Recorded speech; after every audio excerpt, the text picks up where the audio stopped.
Et bonsoir à tous. Bienvenue pour cette nouvelle émission. Alors ce soir, ça va être un peu spécial parce que je reçois un invité plutôt surprenant, c'est vrai, et qui a le mérite d'avoir un parcours atypique et qui a combattu un système quand même de corruption plutôt corsé. Donc on va en parler avec lui ce soir et c'est Rachid Nekaz. Alors beaucoup le connaissent à travers l'affaire où tu payais des amendes à des femmes qui recevaient, qui étaient voilées et qui recevaient des amendes, et toi tu leur payais. Et tu as été beaucoup vilipendé dans la presse pour tout ça, hein. Forcément, ça n'a pas plu à grand monde. Avant ça, tu étais présenté comme un homme d'affaires hein, qui clairement était vraiment reconnu. Hein. J'ai vu des extraits à l'époque, on te présentait vraiment comme un homme d'affaires algérien. Qui vraiment, il y avait une certaine, il y a eu un moment, un avant et un après dans la présentation de Rachid Nekaz en France. Derrière, bah, tu as eu un parcours assez incroyable parce que tu es vraiment rentré en guerre contre la corruption en Algérie et tu vas nous en parler. Donc, c'est vraiment un plaisir que j'ai de te recevoir ce soir. On a un ami en commun qui nous a mis en relation pour qu'on fasse cette émission et on le salue pour le coup. Donc voilà, je vous invite à tous partager ce live parce que ça va être super intéressant. Vous allez comprendre beaucoup sur la relation France-Algérie et quelques histoires qui sont comme celle de Boualem ou celle de Bouchouareb, si j'ai bien dit, Rachid. Et, Bravo. donc voilà, on va vous parler de tout ça. Peut-être Rachid, pour les gens qui te connaisseraient pas, tu pourrais peut-être te présenter en 2 petites minutes pour nous expliquer mieux que moi je viens de le faire en tout cas, qui tu es et peut-être aujourd'hui où est ton combat aujourd'hui. Très bien. Tout d'abord, bonsoir à toi, Baptiste, et bonsoir à toutes celles et ceux qui vont participer à ce live. Donc, je m'appelle Rachid Nekaz, j'ai 53 ans. Je suis né en France, j'ai fait toute ma scolarité en France, donc d'abord en région parisienne dans le 94 et ensuite à la Sorbonne où je suis diplômé d'histoire. J'ai publié 6 livres, dont un livre entretien avec les 7 chefs d'État du G7. À l'époque, c'était Clinton, Jacques Chirac, Tony Blair, Schroeder. Bon, bref, j'ai eu la chance de faire le tour du monde à la rencontre de ces hautes personnalités. Et parallèlement, j'ai créé une boîte avec un ami d'origine indienne dans les nouvelles technologies que j'ai réussi à bien vendre. Et suite à la vente de cette entreprise, j'ai réinvesti dans l'immobilier. C'est ce qui m'a permis d'avoir une autonomie financière qui elle-même a été la base de mon militantisme pour défendre celles et ceux qui étaient victimes de lois liberticides. Alors en Europe, c'était la cause des femmes qui portaient librement le niqab dans l'espace public. J'ai fait ça dans 8 pays, donc France, Belgique, Luxembourg, Hollande, Danemark, Allemagne, etc. Mais j'ai aussi défendu la liberté des femmes qui refusaient de porter le voile, et c'est ce que j'ai fait au Soudan en 2013, où j'ai permis à une jeune femme qui s'appelle Amira de ne pas être fouettée sur la place publique. Grâce justement au combat que je menais en Europe, les autorités soudanaises ont respecté justement mon militantisme pour la liberté au sens large du terme. Et j'ai fait exactement la même chose en Iran le 8 mars 2018 à l'occasion de la Journée internationale de la femme, en partenariat avec la grande avocate pour les droits de l'homme et de la femme, maître Nesrine Sotoudeh. J'ai pu, grâce à mon aura en Europe, faire libérer 29 femmes qui étaient emprisonnées parce qu'elles avaient jeté leur voile dans l'espace public. Donc, je défends la liberté ou de porter le niqab en Europe ou de ne pas porter le voile dans les pays musulmans. Et juste pour la petite histoire, je suis marié avec une américaine qui vit aux États-Unis et qui ne porte ni le niqab, ni le voile, ni le burkini. Elle est totalement occidentalisée. Nous avons un fils ensemble qui a 24 ans et qui vient d'être diplômé de l'université californienne de Stanford, qui est totalement moderne, comme peut-être n'importe quel jeune occidental. Voilà, en somme, pour la partie militantisme. Ensuite, il y a le volet algérien et je pense qu'on aura l'occasion de l'aborder pendant ce live, mon cher Baptiste. C'est exact, Rachid. Alors, peut-être, peut-être qu'avant qu'on rentre dans les dossiers, qu'on laisse les gens arriver, hein, là vous êtes 150 déjà sur le live, les amis. Donc vraiment partagez tous, les amis, parce que ça va être hyper intéressant pour comprendre qui est Rachid Nekaz et aussi qu'est-ce qui se passe un peu dans les relations entre la France et l'Algérie, parce que tout ça c'est très connexe en fait, hein, et je pense que tu nous l'expliqueras mieux que moi, Rachid, sur tout ça. Donc derrière, tu nous as expliqué ton parcours. À l'heure d'aujourd'hui, tu as fait 4 ans de prison, hein, pour ton opposition au pouvoir. Alors à l'époque, c'était pas Tebboune, c'était Bouteflika. Exactement. Et derrière, tu as, on va dire, tu as fait 4 ans de prison. Comment, parce que tu as fait de la prison pour ton opposition au pouvoir, comment tu as vécu ces 4 années de prison? À vrai dire, j'ai fait de la prison et en Algérie, donc, et en France, car pendant que j'étais emprisonné en Algérie, la justice française en a profité pour me faire condamner par défaut à 18 mois de prison ferme, à une interdiction à vie de faire du business, et cette même justice française a même délivré un mandat d'arrêt international. Donc c'est la raison pour laquelle, quand je vois ce qui se passe avec le cas de l'auteur algéro-français Boualem Sansal, qui est français depuis à peine quelques mois, alors que j'ai été, pour ma part, pendant 40 ans français, parce que j'ai renoncé à ma nationalité française en juillet-août 2013, ce 2 poids 2 mesures de la France vraiment me choque. Vraiment. En gros, ce que tu dis, c'est que personne n'a bougé quand toi, tu as fini en prison en Algérie, et là, tu entends tout le monde, tu vois tout le monde qui s'exclame sur le sujet, alors que voilà, je veux dire, t'es pas moins important que Boualem Sansal. À vrai dire, c'est pas une question d'importance, c'est ou bien on défend un écrivain ou on ne le défend pas.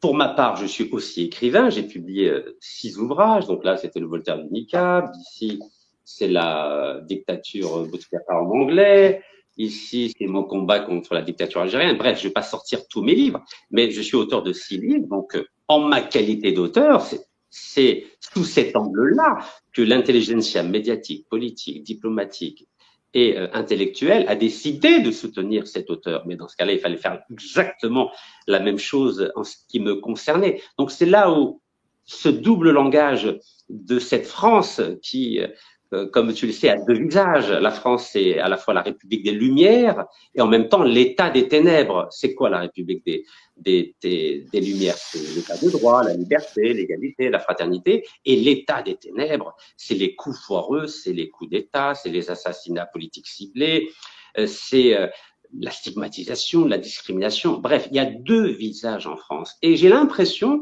que quand il s'agit de l'auteur algéro-français Boualem Sansal, c'est plutôt le côté République des Lumières, mais quand il s'agit de Rachid Nekaz, c'est plutôt l'État des ténèbres. Donc, comment j'ai vécu les choses, pour répondre à ta question, en prison en Algérie? Eh bien, écoute, paradoxalement, mieux que quand j'étais en prison à la prison de Fresnes. Il faut que tu saches que quand je suis arrivé à la prison de Fresnes, parce que je me suis rendu volontairement en France lors d'un voyage entre Alger et Paris le 5 octobre. Tu t'es rendu volontairement dans le sens où tu pensais que tu serais mieux traité en France qu'en Algérie? Non, non, pas du tout. C'est quand j'ai fini ma prison en Algérie, parce que j'ai bénéficié de 3 grâces du président actuel, Monsieur Abdelmajid Tebboune. Et la 3e grâce est une grâce exceptionnelle et individuelle. C'était le 18 janvier 2023. Et 4 mois après, donc j'ai pu avoir la liberté de circuler librement. Et c'est uniquement à partir du mois d'octobre, le 5 octobre, où je me suis rendu volontairement à la justice française. J'ai annoncé cela avant de prendre le vol Alger-Orly et j'ai filmé mon arrestation à l'aéroport d'Orly le 5 octobre 2023. Et j'ai été emprisonné donc pendant 75 jours et je n'ai dû ma libération qu'à l'intervention de la protection consulaire de l'Algérie, notamment grâce au président de la République algérienne, Monsieur Abdelmajid Tebboune. Donc, quand j'étais en prison, donc à Fresnes, il faut savoir que vous recevez une espèce de passeport du détenu et il y a un certain nombre de feuilles et une de ces feuilles, c'est attention, ne donnez pas à manger aux rats. Parce que, en effet, dans la prison de Fresnes, qui est une des plus vieilles prisons d'Europe, il y a des rats partout. Et en C'est Algérie, accueillant. c'est très accueillant, oui. En Algérie, c'est vrai que j'ai vu un rat. Et d'ailleurs, j'en ai parlé dans mon livre, Mon combat contre la dictature algérienne. Et oui, c'est étonnant. Donc, j'étais mieux traité dans les prisons algériennes, j'en ai fait 4, que dans la prison française de Fresnes. Donc l'image qu'on se fait de l'Algérie en disant que c'est un pays dur, un pays difficile, qui ne respecte pas la dimension humaine à la fois des citoyens et des prisonniers, ben, je peux attester du contraire.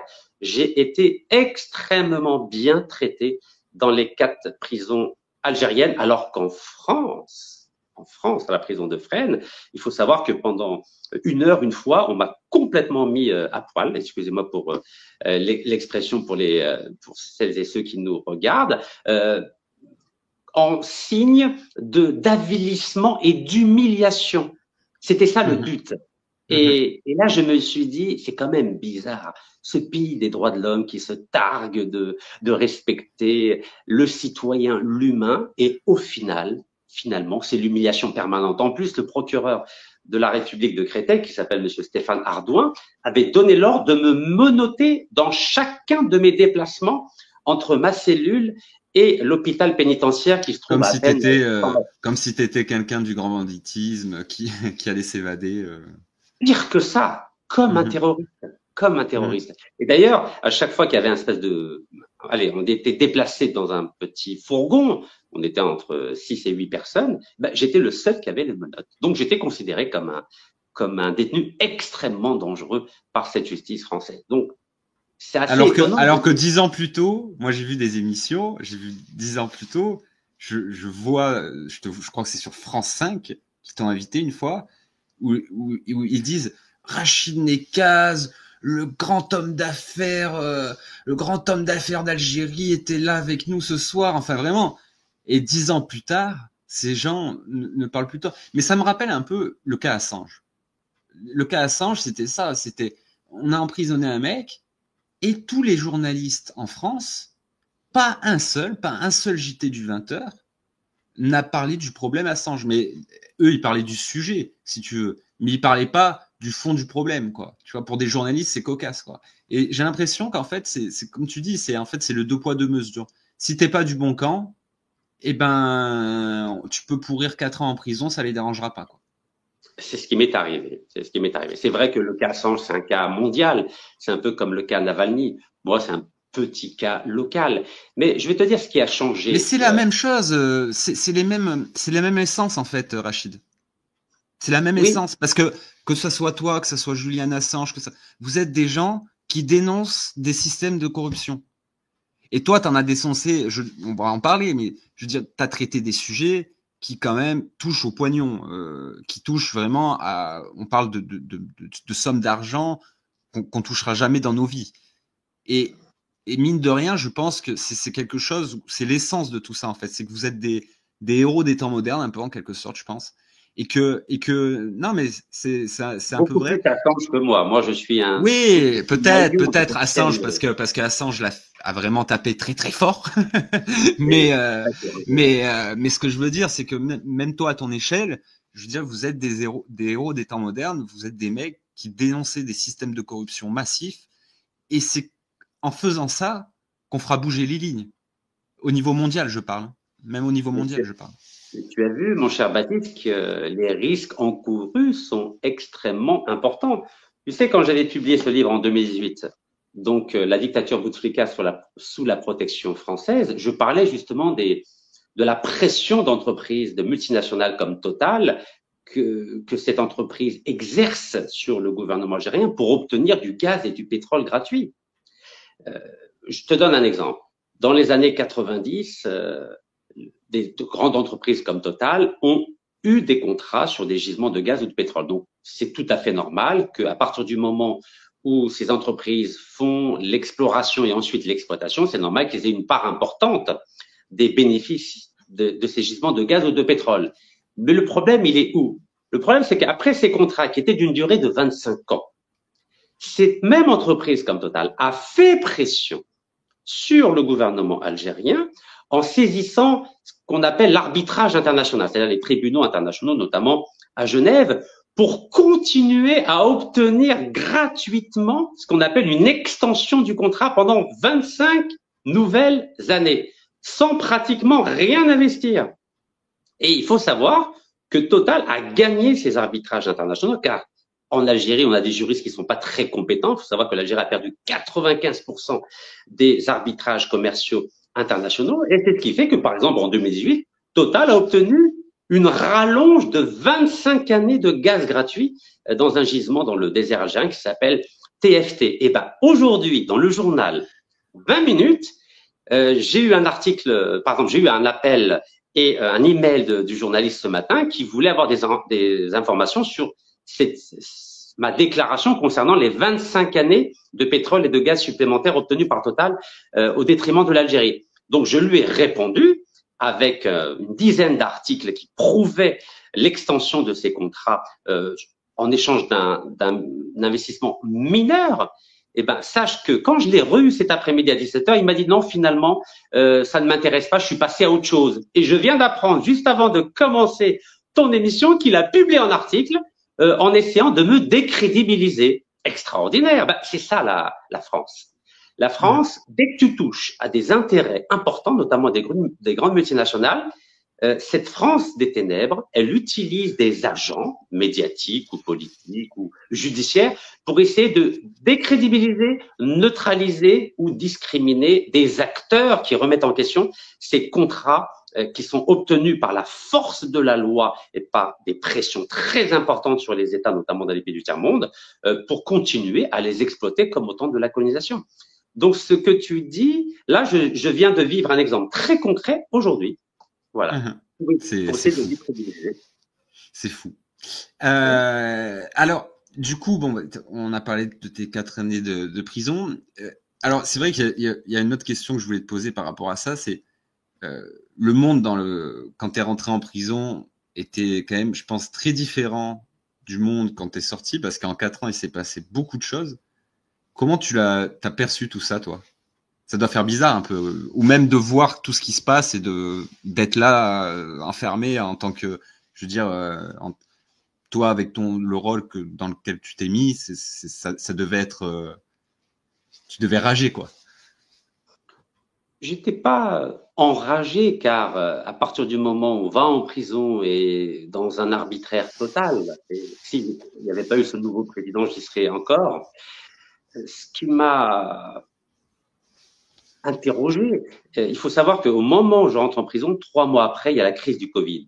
Et franchement, avec les 4000 prisonniers avec lesquels je vivais au quotidien, même si j'avais été dans l'isolement total pendant 8 mois d'abord, on pensait qu'on allait tous mourir en prison. Parce qu'on voyait à la télé cette effroyable épidémie du Covid, mais on s'est dit, on va mourir dans 1 jour, dans 2 jours, dans 3 jours. Et c'est vrai que toutes les semaines, on entendait que quelqu'un était ou gravement malade ou était mort. Je me souviens qu'il y avait un des chefs, des surveillants, qui a perdu la vie, qui avait laissé 2 enfants. Donc, quand on est en prison, il faut savoir qu'on n'a plus de nom, on n'a plus de prénom, on est simplement un numéro d'écrou. C'est comme ça qu'on est identifié. Et c'est vrai que quand je suis sorti, déjà c'était un miracle que je suis sorti grâce aux grâces présidentielles que j'avais obtenues.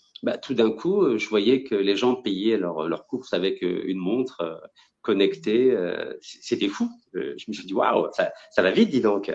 Je voyais que, je sais pas, il m'a fallu quelques mois pour me réhabituer, surtout que j'étais extrêmement malade parce que je souffrais d'un cancer de la prostate. Donc, il a fallu que j'aille aux États-Unis où il y avait ma femme et mon fils que j'avais pas vu pendant 4 ans. Donc oui, j'ai mis quelques mois avant de m'en remettre, à la fois sur le plan émotionnel, sur le plan médical et même sur le plan de qui j'étais et sur le sens de mon engagement.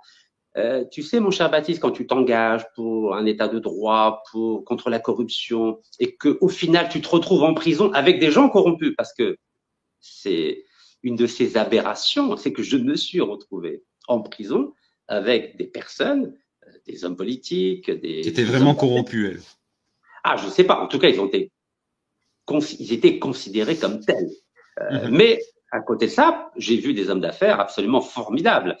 Par exemple, un homme qui était très connu dans les années 2000, qui s'appelle Rafik Khalifa, c'était vraiment un mania. C'était allez, on va dire l'équivalent de Trump à l'échelle algérienne, qui avait lancé une banque, une chaîne de télévision, qui avait lancé une compagnie aérienne et qui s'est retrouvée. Il avait même tenté d'être sponsor de l'OM, je crois, hein, non? Il était sponsor de l'OM, exactement. Il était sponsor de l'OM, oui, c'est ça. Absolument, tout à fait. Il est d'une intelligence extraordinaire, d'une culture phénoménale et d'une très belle humilité.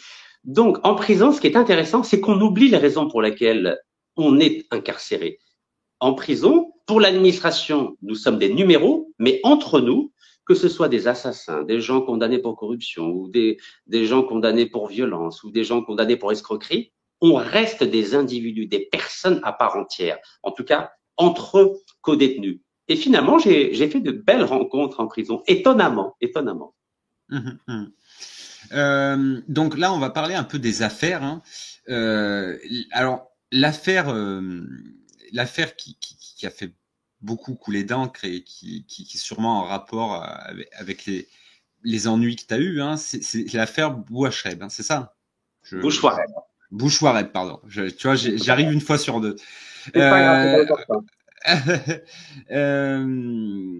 que tu pourrais nous décrire cette affaire et l'ampleur de tout ça? Parce que vous allez voir, vous êtes presque 500 là sur le live, vous allez voir les amis que là, c'est très connexe avec l'entourage à Macron. Je te laisse la parole, Rachid. Ok, merci beaucoup Baptiste.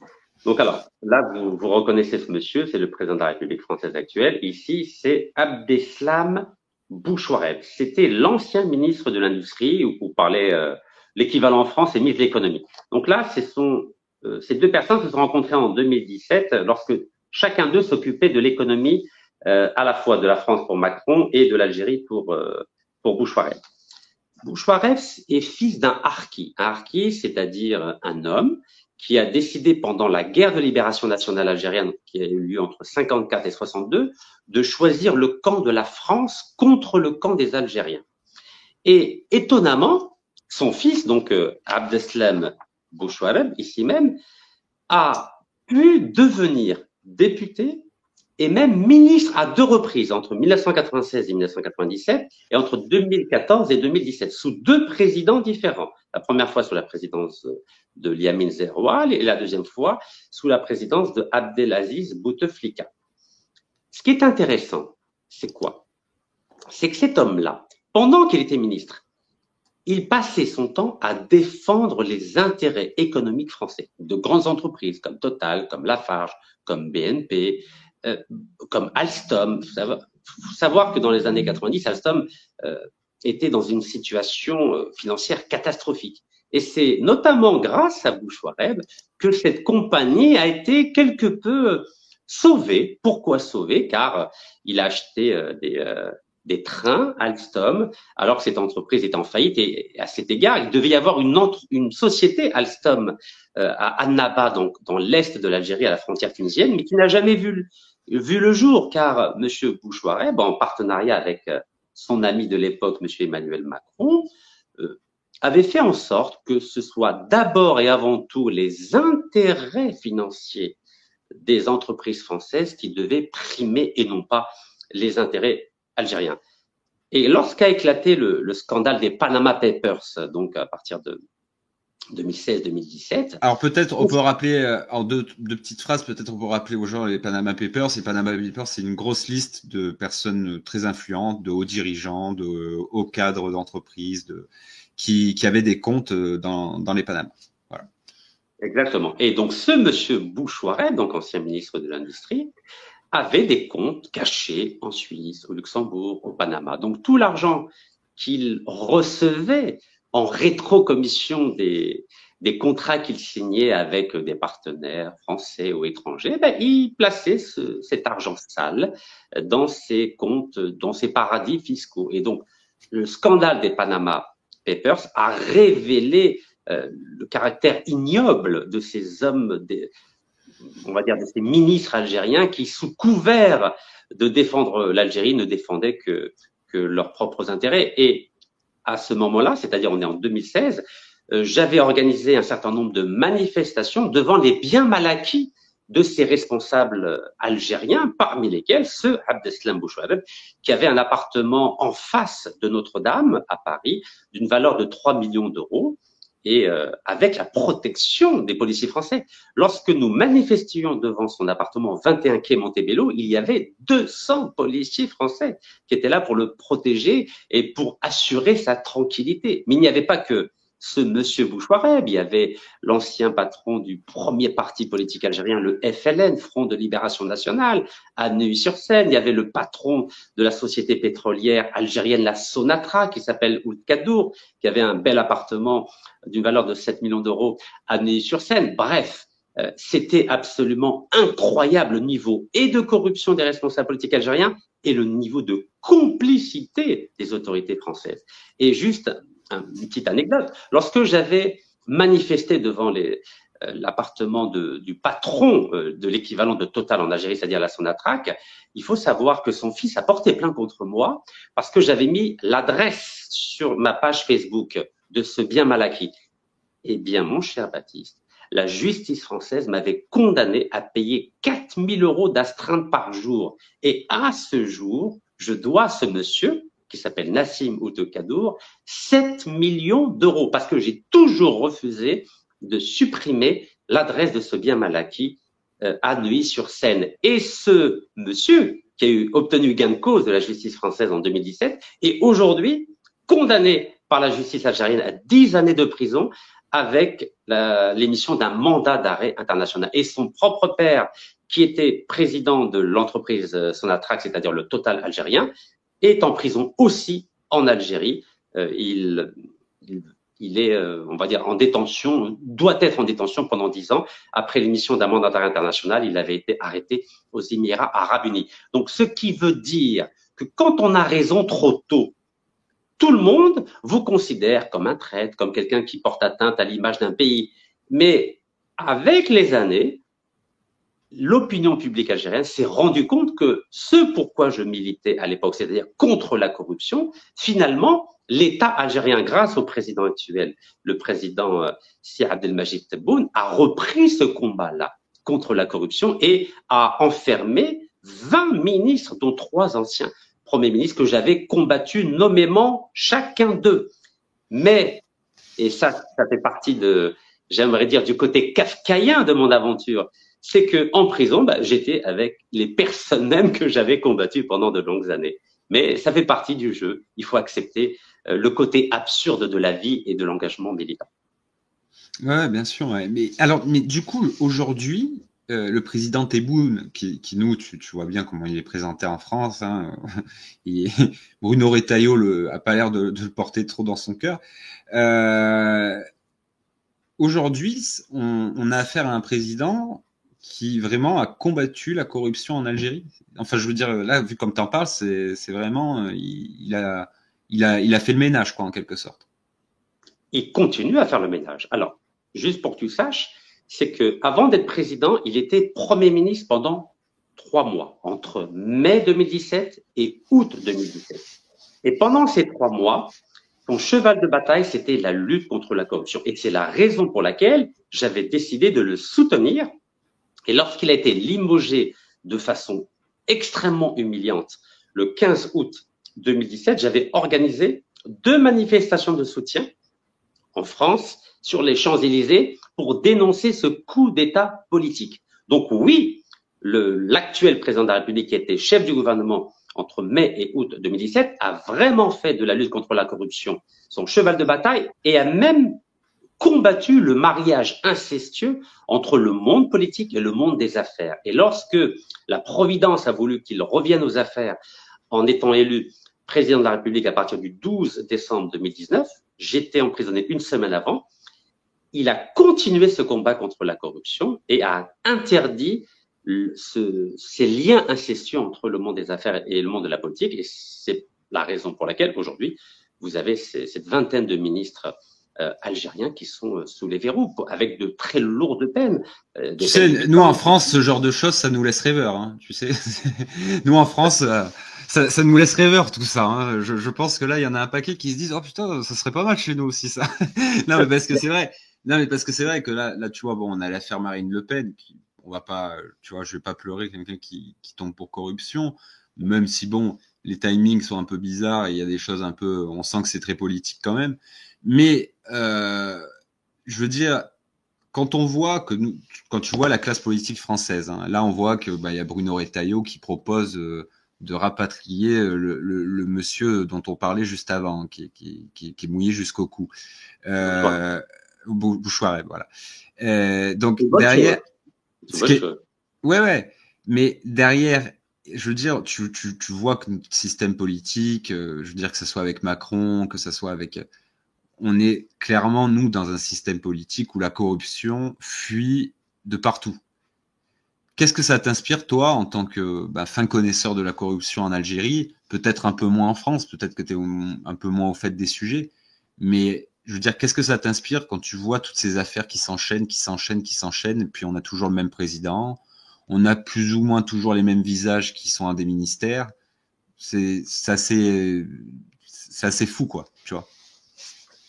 Tu sais, dans le monde politique, en France, on n'a pas besoin d'emprisonner l'homme politique pour le neutraliser. Il suffit simplement de le faire condamner, notamment avec l'arme de destruction massive qui s'appelle l'inéligibilité. On a bien vu ça avec Fillon, 10 ans d'inéligibilité.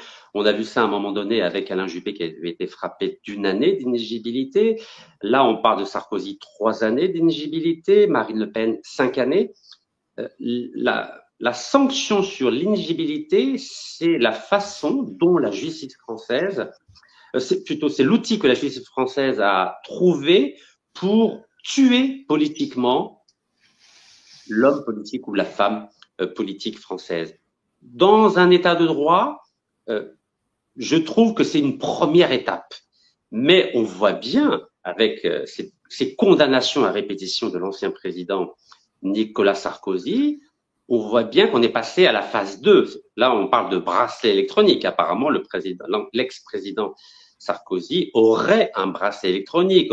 On dit la même chose pour Marine Le Pen, qui normalement doit être convoquée chez le juge d'application des peines pour elle aussi porter le bracelet électronique. Et je pense que dans un troisième temps, on va passer carrément à la détention pure et simple, c'est-à-dire l'incarcération. À la prison ferme, quoi. Exactement, celle que j'ai connue en Algérie et celle que j'ai connue en France. Et d'ailleurs, je risque d'être emprisonné à mon tour aussi dans les prochaines semaines concernant la même affaire pour laquelle j'avais été condamné par défaut lorsque j'étais incarcéré en Algérie. Attends, là, parce que ça, je suis pas au courant. Là, tu risques de la prison dans un prochain jugement qui devrait arriver dans quelques jours, c'est ça? Exactement, parce que lorsque j'étais en prison d'abord en Algérie, j'ai d'abord eu un premier jugement par défaut le 9 décembre 2021. C'est là où on m'a saisi tous les biens, bloqué tous les comptes, on m'a interdit à vie de faire du business avec l'émission d'un mandat d'arrêt international. Donc, lorsque j'ai pu quitter la prison algérienne et quitter l'Algérie, je me suis rendu aux autorités françaises. J'ai été incarcéré pendant 75 jours, mais j'ai été condamné donc à la fin de ces 75 jours, à 1 année de prison.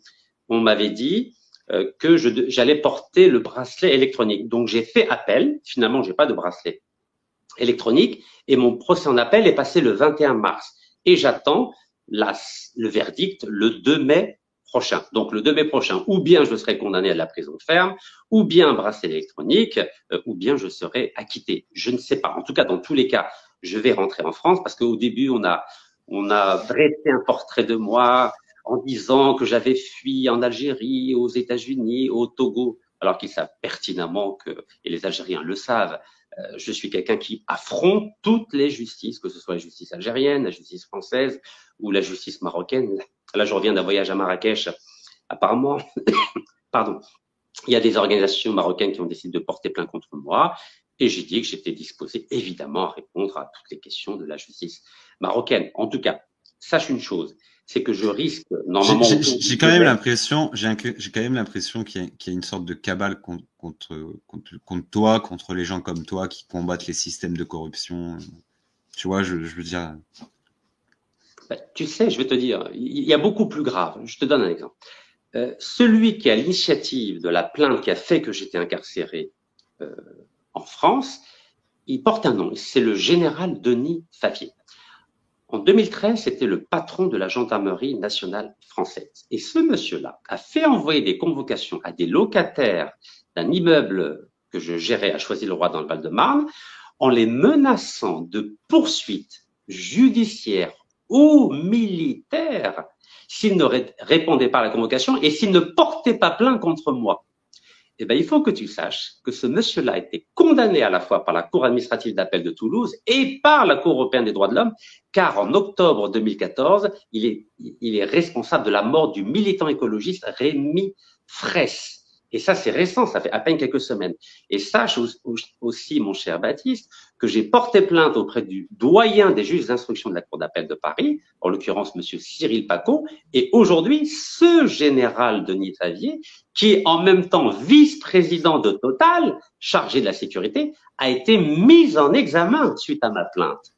Donc, je ne suis pas inquiet sur la suite des événements. Comme tu as pu t'en rendre compte, la prison ne me dérange absolument pas. Cette cabale contre moi, j'en ai l'habitude. Tu sais, quand on passe 4 années en prison en Algérie, on est vacciné concernant toutes les procédures judiciaires ou les éventuelles incarcérations. En tout cas, je ne vais pas lâcher ce monsieur, car ce monsieur qui était auréolé vraiment d'une image extraordinaire, car en décembre 94, il avait réussi à abattre on va dire, les preneurs d'otages de l'avion Air France à l'aéroport français de Marignane près de Marseille. Aujourd'hui, finalement, c'est un criminel. Et la Cour européenne des droits de l'homme vient de le confirmer. Donc, il a été criminel en étant responsable de la mort d'un jeune militant écologiste, donc en l'occurrence Rémi Fraisse, mais c'est aussi un criminel à mon égard, car il a tout fait pour salir mon image, pour me stigmatiser et finalement briser ma carrière politique, et notamment briser mon image auprès de l'opinion publique, à la fois algérienne et française. Mais tu sais, dans la foi musulmane, on sait qu'il y a les choses finalement reviennent toujours à un point de départ un peu plus moral, un peu plus éthique. Et je suis extrêmement confiant sur la suite des événements. Et j'ai réclamé à ce monsieur et à l'entreprise Total qui est derrière cette affaire 100 millions d'euros parce que j'ai perdu dans cette histoire 100 millions d'euros qui ont été saisis et bloqués par la justice française. C'est fou cette histoire. Et je pensais, si on m'avait dit un jour que je rencontrerais quelqu'un qui a vécu tout ça, j'aurais pas dit quoi. C'est vraiment, ton histoire me rappelle celle de mecs comme Assange, celle de mecs comme en fait c'est Snowden, enfin des gens qui veulent, des lanceurs d'alerte, qui veulent dénoncer des systèmes de corruption et qui sont comme ça pourchassés par un système qui veut les détruire, parce que c'est ça le but, c'est que t'es très fort mentalement et toi ça se voit, mais je suis sûr que ça marche avec d'autres qui sont moins forts mentalement et qu'ils arrivent à détruire comme ça en fait quoi. Ben, c'est l'objectif. Est-ce que tu sais que non seulement la justice française a délivré un mandat d'arrêt international contre moi, mais aussi contre mon épouse, qui n'y est absolument pour rien. Et elle-même a été condamnée à 1 an de prison. C'est absolument fou.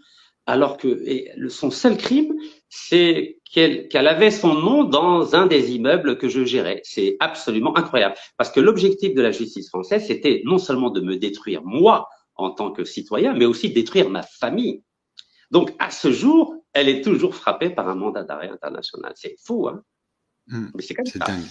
Et en plus de ça, tu sais que j'ai renoncé, comme je l'ai dit en début d'émission, à ma nationalité française, donc en juillet-août 2013, afin de pouvoir prétendre être candidat à la candidature aux élections présidentielles algériennes.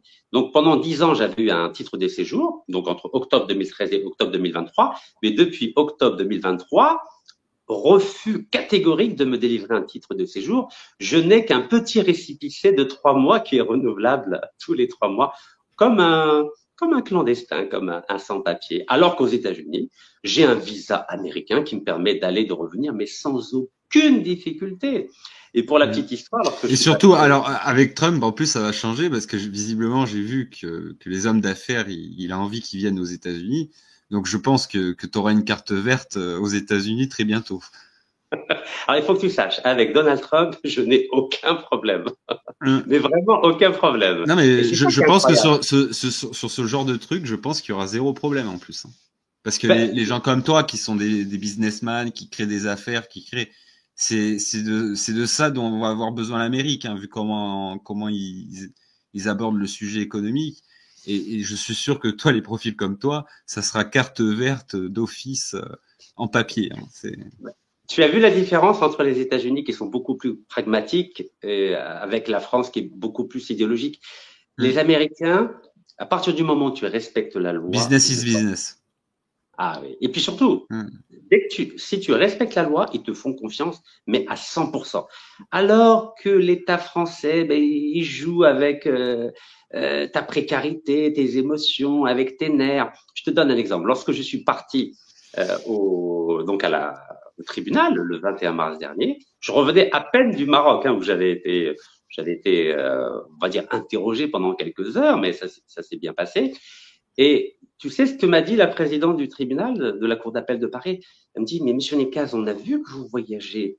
On a vu que vous avez été aux États-Unis, on a vu que vous étiez au Maroc, on a vu que vous étiez en Algérie. Est-ce que vous savez qu'on n'a pas d'accord d'extradition avec ces trois pays? Je lui dis oui. Et alors? Elle me dit donc ça veut dire que si il y a le verdict dans quelques semaines et que vous n'êtes pas en France, vous risquez de ne pas revenir et on ne pourra pas vous ramener. Mais je lui dis, Madame la Présidente, le 2 mai, lorsqu'il y aura le verdict, je serai à Paris, ne vous inquiétez pas. Vous n'aurez pas besoin de délivrer un mandat d'arrêt international. Je viendrai. Et les Algériens qui me connaissent très bien savent que je vais revenir. Et Hmm. pour la petite histoire, lorsque j'étais incarcéré le 4 décembre 2019, il faut que tu saches que On fera quand 10 jours même une avant, émission la veille, hein, Rachid, au cas où, hein, quand même. Hein. Parce que non, mais on sait jamais, parce que moi, tu sais, je les sens mal en ce moment. mais ça ne me dérange pas, mon cher Baptiste. C'est-à-dire, la prison n'est pas un problème. Tu sais, il y a une expression en arabe qui Non, mais dit je préfère te savoir dehors qu'en prison, quand même, Rachid. oui, mais je vais pas te dire. Tu sais que le plaisir de cette justice française, c'est justement de me diaboliser en disant, vous avez vu ce Rachid Nekaz qui joue le militant anticorruption et qui veut militer pour un état de droit. Regardez, il a fui ses responsabilités, il a fui la justice française. Non, je ne fuirai jamais aucune justice. Ni la justice algérienne, ni la justice française, ni la justice américaine, ni la justice marocaine, ni aucune justice. J'affronte toutes les justices et j'assume à la fois mes déclarations et mes actes. Et je crois que c'est ça qui dérange.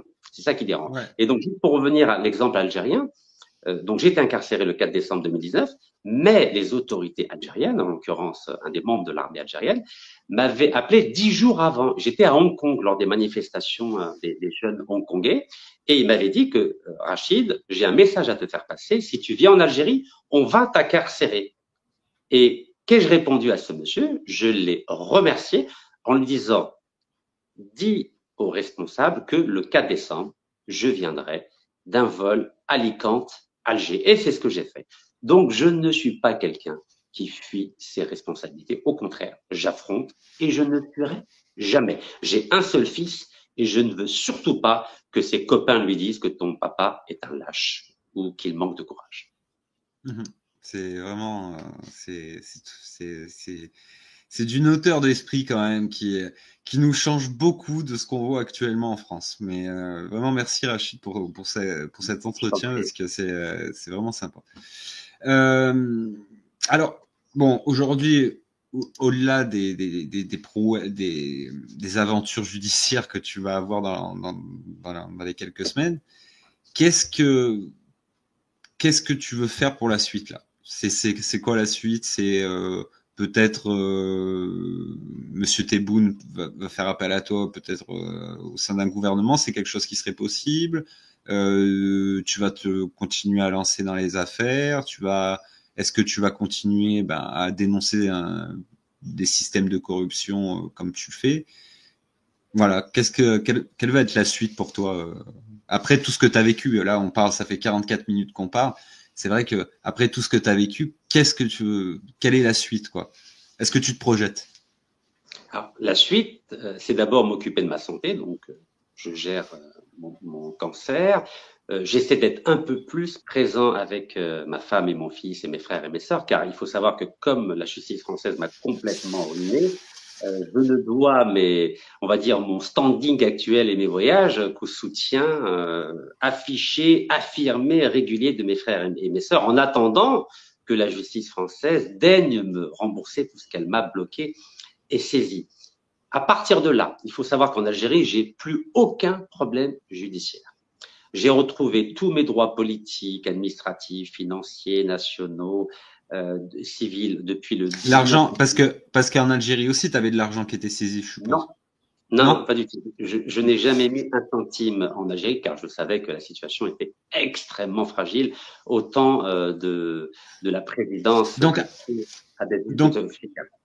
donc attends, c'est que toi en plus c'est fou quand même, parce que du coup tu as laissé ton argent en France en pensant que ton argent serait plus sécurisé en France, et au final c'est en France qui t'ont saisi ton argent. Bah, Tu peux nous rappeler la somme? Je crois que tu l'as dit tout à l'heure, mais je ne veux pas dire de 100 bêtises. millions d'euros. 100 millions d'euros. Là, Ouais. actuellement, tu as 100 millions d'euros qui sont saisis par l'État français. Exactement, tout à fait. La justice française.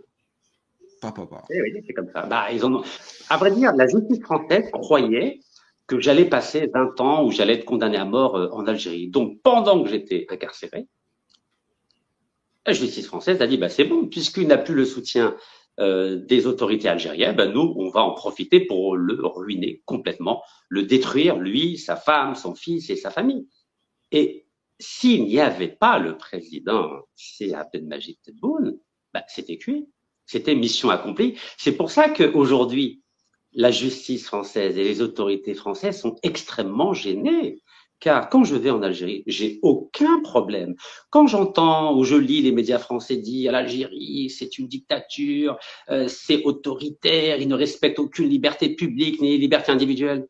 Je reviens d'Algérie, j'ai pu me balader tranquillement partout, j'ai pu faire des vidéos partout, des lives partout. Je n'ai absolument aucun problème. Je parle bien de moi. Mais quand je suis en France, bah, vous avez bien vu, j'ai des convocations, on me renouvelle mon petit récipicier de renouvellement de carte de séjour au compte-gouttes. J'ai été à 5 reprises à la préfecture pour refaire des empreintes. À chaque fois, ils me disent non, il faut revenir parce que les empreintes ont été perdues. C'est pas une blague, hein. Les empreintes ont été perdues. 5 fois que je fais des empreintes à la préfecture de Créteil. Donc, on voit bien que la France est très gênée par rapport à mon cas parce que, en plus, j'ai des preuves absolument effroyables. J'ai non, mais déposé en une plus, plainte. on parle d'une grosse somme d'argent, vu les gens qu'on a dans Mais il n'y a pas que l'affaire. l'argent dans l'affaire. Vous savez, il y a une troisième affaire dont je ne peux pas parler aujourd'hui, mais qui est absolument effroyable. J'ai porté plainte en France. Ça n'a pas été suivi des faits, mais j'ai déposé plainte à Alger et là, ça a été suivi des faits. Les autorités américaines à Alger sont aussi informées. C'est un vrai scandale que je ne peux pas révéler maintenant car j'attends la suite des événements. Mais l'image de la France va être très, très, très fortement écornée. Pour l'instant, je reste calme, je ne dis rien, mais sache une Non, chose. ouais, protège-toi déjà après ce que tu as vécu. N'en rajoute pas, Rachid. Hein. Non, j'ai pas peur, c'est pas une question de peur, c'est que j'attends. Non, mais j'attends. Non, mais je comprends. Ouais. Non, tu sais, la roue, elle tourne. Pendant de 2013 à 2019, j'étais vraiment un farouche opposant de la dictature et de la mafia qui tournait autour du président feu Abdelaziz Bouteflika, qui était très malade depuis 2012. Il ne dirigeait plus le pays. Et aujourd'hui, paradoxalement, c'est l'Algérie qui me soutient. C'est ça qui est incroyable. Quand je dépose plainte en Algérie, la plainte, elle est étudiée. Alors que la France, pays des droits de l'homme, entre guillemets, eh ben, quand je dépose une plainte, il ne se passe rien du tout. Alors que les faits sont d'une extrême gravité. C'est pour ça qu'il faut pas faire attention à ce qu'on dit ou à ce qu'on lit dans les médias. C'est ni tout blanc ni tout noir. Il y a pas mal de gris et c'est dans la zone grise qu'on peut déceler parfois certaines vérités. Et c'est la raison pour laquelle je défends bec et ongle l'action du président de la République algérienne, Sir Abdelmajid Tebboune, et je suis beaucoup plus nuancé par rapport à l'action du président Macron ou de son ministre de l'Intérieur. Quand je vois, par exemple, que c'est sous Macron que j'ai été dépossédé de tous mes biens, le président Macron savait très bien que j'étais emprisonné en Algérie. Et pourtant, il a laissé la justice me condamner par défaut, délivrer un mandat d'arrêt, me ruiner complètement. Il a quand même une grosse, grosse part de responsabilité. Parce que c'était justement ma question d'après, c'était que on a parlé de l'affaire Boualem Sansal, on a parlé de l'affaire Bouchouareb. Donc, je veux dire, est-ce que tu sens que derrière tout ça, il y a un système de corruption en France qui essaierait de protéger tous ces gens-là et, peut-être derrière avec des affaires comme peut-être celle que tu évoquais juste avant, qui seraient très très chaudes, quoi. Ça serait des scandales d'État, on pourrait dire peut-être. Tu sais que l'entreprise Total, pour ne pas la citer, elle est tentaculaire. Hein. C'est une énorme entreprise. Le chiffre d'affaires de Total dépasse le PIB de l'Algérie, par exemple, certaines années. Total, par exemple, avait des liens très privilégiés avec l'ancien patron du Total algérien, c'est-à-dire la Sonatrach, donc Oud Kadour, dont le fils, par exemple, Nassim Oud Kadour, a été condamné aux États-Unis pour une affaire de délit d'initié et on lui a interdit d'utiliser ses comptes bancaires. Il a acheté sa nationalité libanaise et vous savez quel est le pays dans lequel il peut utiliser ses comptes bancaires? C'est la France. La France est le seul pays qui l'utilise qui lui permet d'utiliser son compte bancaire, alors qu'aux États-Unis c'est interdit. Donc oui, bien sûr qu'il y a des scandales financiers absolument énormes. Il y a des. Et est-ce que ça serait, en filigrane, est-ce que ça serait aussi ce qui cacherait les tensions en ce moment entre l'Algérie et la France et tout ce qu'on voit avec Retailleau qui gesticule, enfin, est-ce que ça serait, est-ce que tout ça serait connexe? Alors, dans le cas de Bruno Retailleau, le ministre de l'Intérieur, il faut savoir que ce ministre ne fait absolument pas partie du camp présidentiel. C'est un homme politique qui appartient au parti Les Républicains et qui est concurrent du parti Renaissance du président Macron. Donc, il a sa propre ambition, sa propre logique politique afin d'être et candidat et peut-être président de la République en 2027. Donc, on va dire l'action de Bruno Retailleau s'inscrit dans une compétition politique, on va dire, normale. En revanche, ce qui a été à l'origine de la crise entre Paris et Alger, c'est le fait que de façon unilatérale, le président Macron ait décidé de reconnaître la marocanité du Sahara occidental en violation totale de la légalité internationale. Car normalement, ce dossier-là doit être traité à l'ONU et la France, comme tu le sais, est membre permanent du Conseil de sécurité avec droit de veto. Donc normalement, la France aurait dû privilégier une résolution dans le cadre des Nations Unies et non pas reconnaître seule, de façon unilatérale, la marocanité du Sahara occidental. Et le président Macron, lors d'un voyage présidentiel en août 2022, s'était engagé auprès du président algérien Si Abdelmajid Tebboune à ne pas interférer dans ce dossier-là. Donc l'Algérie a considéré cette reconnaissance par le président Macron comme un casus belli, c'est-à-dire comme une volonté de nuire aux intérêts algériens et surtout a été la démonstration ou l'illustration que le président Macron ne respecte pas ses engagements. Et vous savez qu'en Algérie, quand on donne sa parole, on n'a pas besoin de l'écrire. Normalement, on y croit. Et le fait qu'il y ait d'une part une compétition électorale à l'approche des élections présidentielles françaises de 2027 et d'autre part cette question lancinante du Sahara occidental avec cette violation de l'engagement moral du président français à l'égard du président algérien ont constitué les deux principales causes de cette crise qui a du mal à se calmer et qui a du mal à trouver une issue, j'aimerais dire, acceptable pour les deux camps. Et en plus de cela, le fait que cet auteur algéro-français, Boualem Sansal, ait été non seulement directeur de l'industrie du ministre corrompu Bouchouareb entre 96 et 97, et qu'en plus ces deux-là ont été ce qu'on appelle en Algérie des agents de normalisation avec Tel Aviv, c'est-à-dire ils essayaient de favoriser un rapprochement entre Alger et Tel Aviv sur le dos de la cause palestinienne. Tous ces éléments mis bout à bout constitue le cocktail explosif de cette crise à la fois endogène et exogène entre Paris et Alger. Et on a bien vu comment les médias français, les intellectuels français, les hommes politiques français, les diplomates français, comme l'ancien ambassadeur français à Paris, Xavier Driancourt, mettent quotidiennement de l'huile sur le feu pour empêcher que les choses se calment, alors que, comme tu le sais, il y a 5 millions d'Algériens en France, il n'y a plus d'ambassadeurs en France depuis fin juillet 2024. Bref, la situation est extrêmement délicate et en effet, les intérêts financiers énergétiques comme ceux de Total en Algérie, évidemment, ça ne peut que aggraver cette situation, en tout cas à mon niveau, à moi, en tant que citoyen algérien et en tant qu'homme public algérien, ce que je souhaiterais, c'est qu'il y ait de l'apaisement, mais à une condition, que les intérêts de l'Algérie, à la fois de l'État, du peuple algérien et de la diaspora, soient respectés, et notamment les intérêts énergétiques. Je ne souhaite plus que la France ait du pétrole et du gaz gratuit, notamment à cause du renouvellement pendant 25 ans des contrats de gaz, notamment à TFT en 2018, sous la pression de Total. Car il ne faut pas l'oublier, c'est parce que Total a fait pression sur l'Algérie, notamment en saisissant les tribunaux internationaux, que l'Algérie a été obligée de céder et de renouveler pendant 25 ans du gaz gratuit. Et ça, ce n'est pas acceptable, car il s'agit de 46 millions d'Algériens et on ne peut pas priver ces 46 millions d'Algériens des richesses auxquelles ils ont droit. Ouais, non, mais c'est clair. Et puis c'est aussi une question de, je veux dire, l'Algérie, c'est quand même un peuple frère. Je veux dire, qu'on se le dise. Je veux dire, la France et l'Algérie, on a quand même une histoire, malgré qu'il y ait une partie de l'histoire qui est qui fait beaucoup de morts. Mais je veux dire, c'est quelque chose où on doit entendre aussi la partie algérienne sur tout ça, nous en France.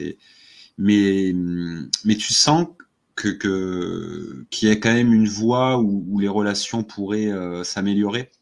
Où là, on part dans un truc très frontal et ça peut tourner comme, par exemple, est-ce que ça pourrait tourner dans un conflit, par exemple, où on devrait prendre part à un conflit entre le Maroc et l'Algérie, et nous, les Français, on devrait prendre part en collaboration avec le Maroc, par exemple. Est-ce que ça, c'est une issue aussi qui serait envisageable? Je suis historien de formation. Tout peut dégénérer à cause d'un tout petit événement.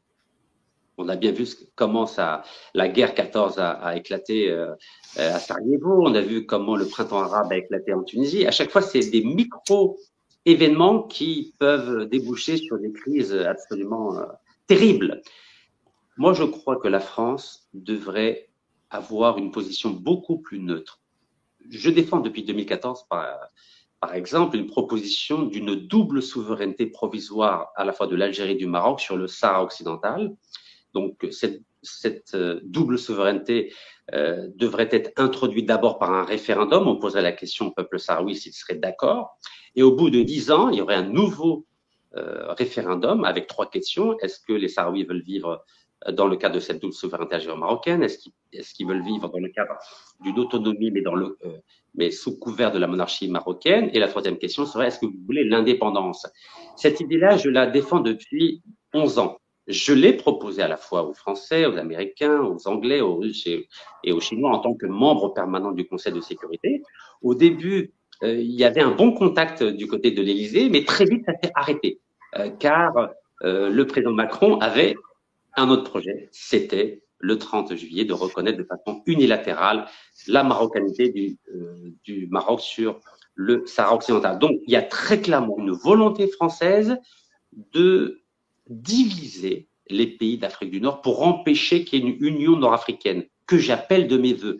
Donc, on voit que, au final, l'État français, que je distingue de la République française, ne veut surtout pas qu'il y ait une fédération nord-africaine, un peu comme l'Union européenne ou les États-Unis d'Amérique, car l'État français a tout intérêt à ce que les pays d'Afrique du Nord soient divisés pour continuer à jouer le jeu de la division.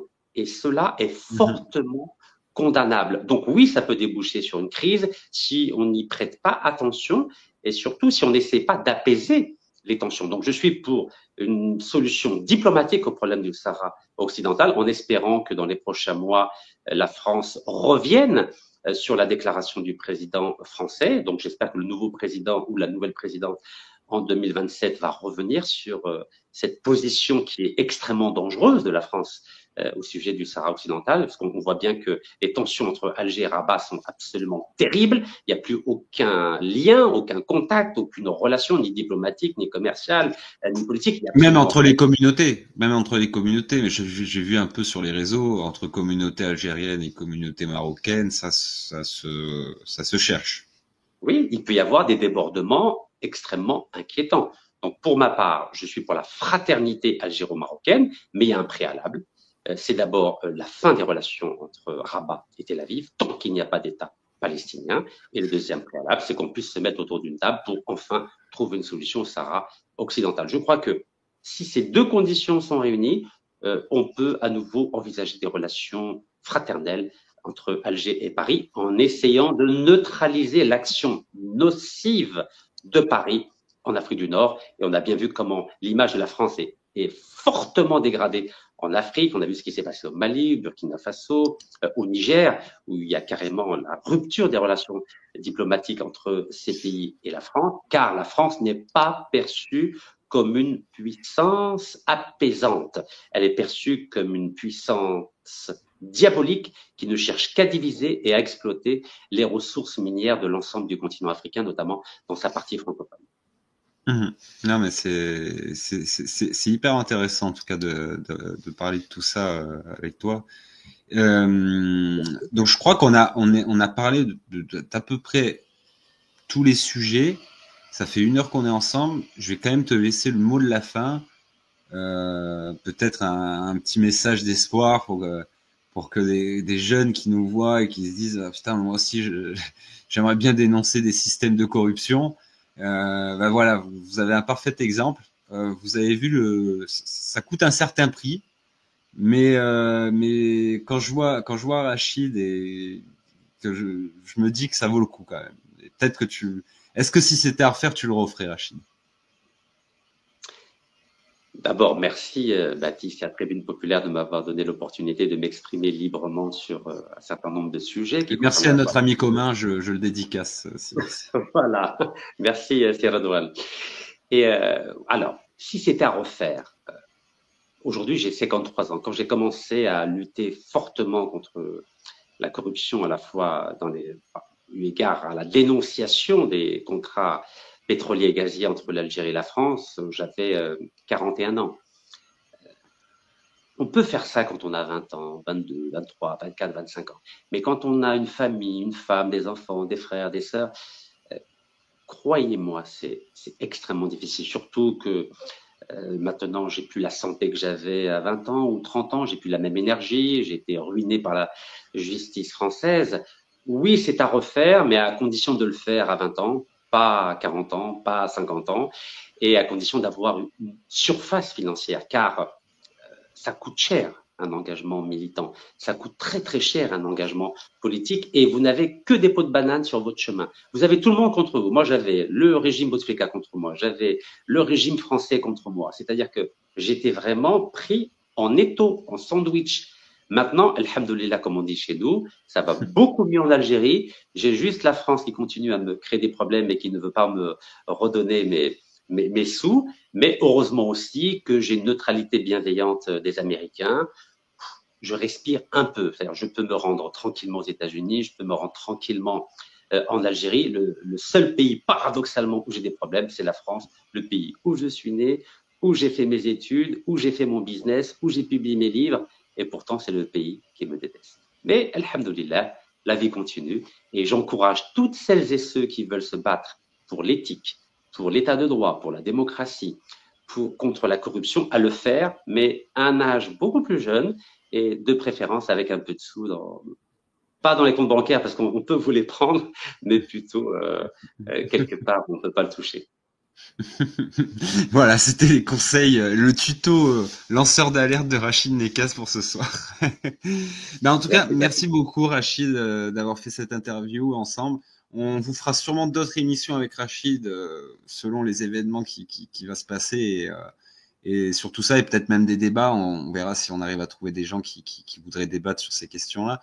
Mais merci beaucoup en tout cas Rachid parce que c'était vraiment très inspirant de recevoir quelqu'un comme toi. Et vraiment les amis, je vous invite à tous partager ce live, que ce soit sur YouTube, sur X ou sur Twitch. Et on se retrouve de toute façon nous ce week-end pour une revue de presse comme d'habitude. Merci beaucoup Rachid et on se retrouve très bientôt. Baptiste. Et merci à celles et ceux qui nous ont suivis aujourd'hui, qui ont partagé ce bon moment ensemble. Et ben, ils étaient plus de 900, tu vois. Eh ben, mashallah, ou Eidkom Mubarak à toutes celles et ceux qui ont fait le ramadan. Merci encore, Baptiste. Merci à vous, les amis. Ciao, ciao.